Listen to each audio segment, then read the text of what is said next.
Na resenha de hoje eu falo sobre este livro incrível chamado Carancho, do escritor contemporâneo Rodrigo Tavares, uma ficção histórica que fala sobre a Revolução Federalista. Olá para você que está passando por este canal, seja muito bem-vindo.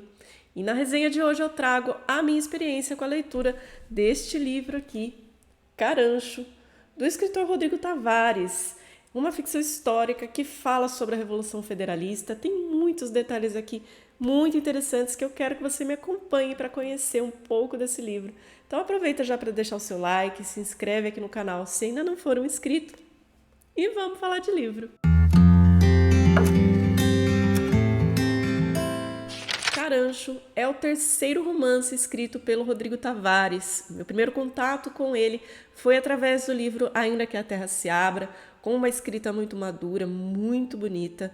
E depois eu já fui ler também Andarilhos, que na minha opinião até então era o melhor livro do Rodrigo Tavares. E agora foi lançado esse ano através da editora Diadorim, Carancho, que é uma ficção histórica baseada na Revolução Federalista que aconteceu no sul do nosso país. Para quem não sabe, Carancho é essa ave que aparece aqui na capa do livro. Ela é da família dos falcões e ela se alimenta de animais vivos ou mortos.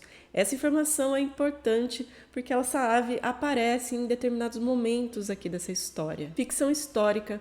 Nesse livro a gente tem um ponto de vista um pouco diferente do que a gente aprendeu nos livros de história.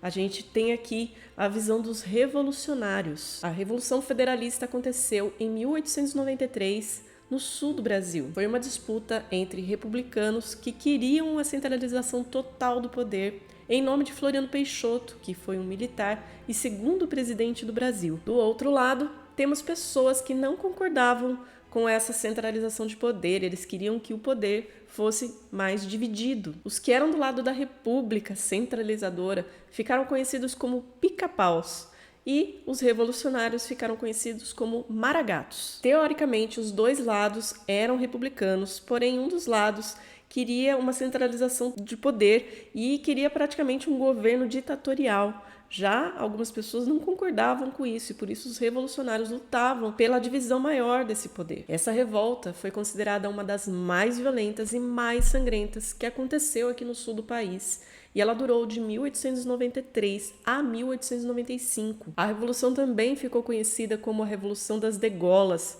porque o degolamento acabou acontecendo muito nessa revolução, com o intuito de economizar, de poupar armas e munições.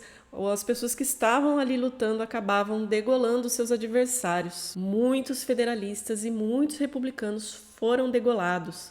Diz a história que foram mais de 2.000 vítimas. Numa população de mais de 1 milhão de pessoas, a Revolução Federalista deixou mais de 12.000 mortos entre maragatos e pica-paus. Floriano Peixoto, o Marechal de Ferro, como ele ficou conhecido, acabou vencendo essa guerra porque ele tinha mais condições de lutar. Ele tinha armas, ele tinha munição, ele tinha soldados, ele tinha comida para esses soldados, o que fazia muita falta do outro lado. Os revolucionários eram estancieiros que tinham ali o seu interesse político e os seus soldados eram seus próprios funcionários, os peões que trabalhavam ali nas suas propriedades, que trabalhavam ali normalmente e quando havia uma guerra eles acabavam sendo convocados, eles tinham que ir participar, lutar dessa guerra. Muitos deles não tinham nem ideais políticos, eles iam ali porque tinham que ir e não tinham nenhum tipo de treinamento, não sabiam nem lutar. Através da história contada nesse livro, a gente tem a oportunidade de conhecer várias cidades ali do sul do Brasil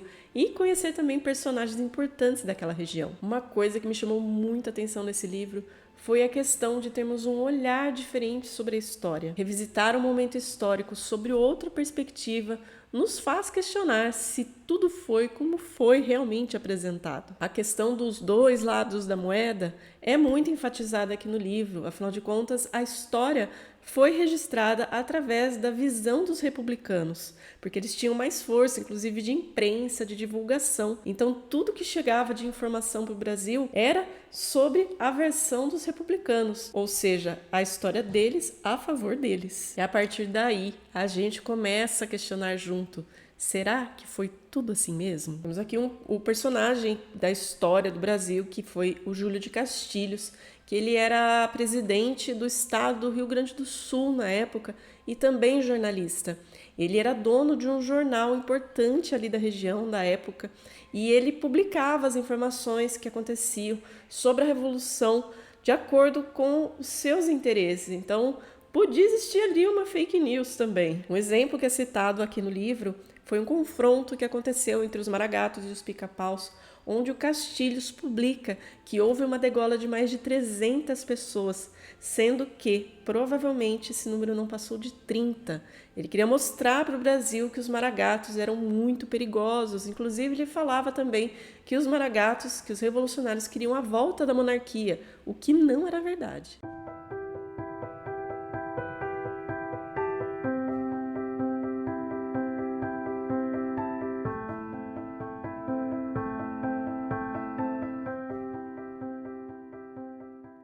E falando um pouco da história desse livro aqui, além da Revolução Federalista, a gente também tem uma história de vingança. Uma coisa que eu gostei muito aqui nesse livro é que quem narra a história pra gente é uma mulher chamada Brida. Ela é uma narradora póstuma, ou seja, ela é um fantasma que vai nos conduzindo pelas páginas do livro. Ela nos fala da necessidade que ela tem de contar essa história. Já no prólogo, ela diz o seguinte, vou ler um trechinho para vocês. As guerras são todas iguais, mas no fim, cada lado tem uma história diferente. A Revolução Federalista foi a mais sanguinária guerra civil em solo brasileiro.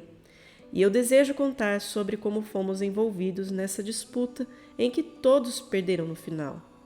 Não prometo imparcialidade.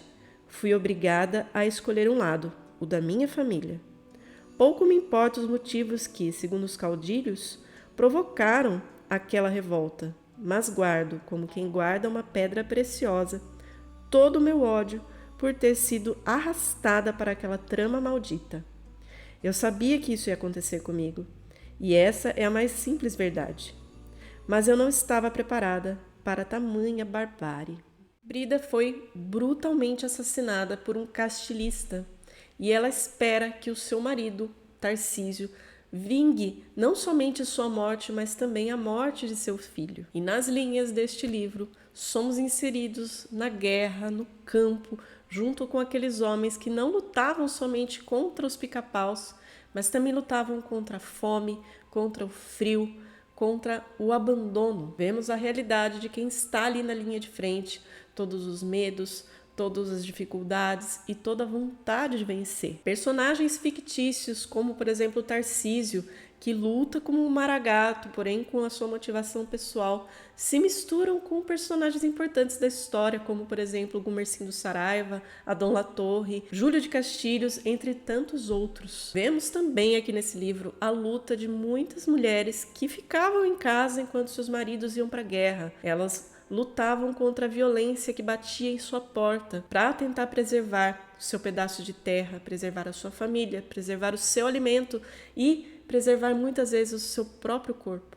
Uma questão que eu achei muito importante aqui no livro também é que ele coloca algumas personagens femininas de muita força, como por exemplo a própria Brida, que em vida e em morte continua lutando para conseguir a sua vingança e fazer justiça ao que aconteceu a ela e a seu filho.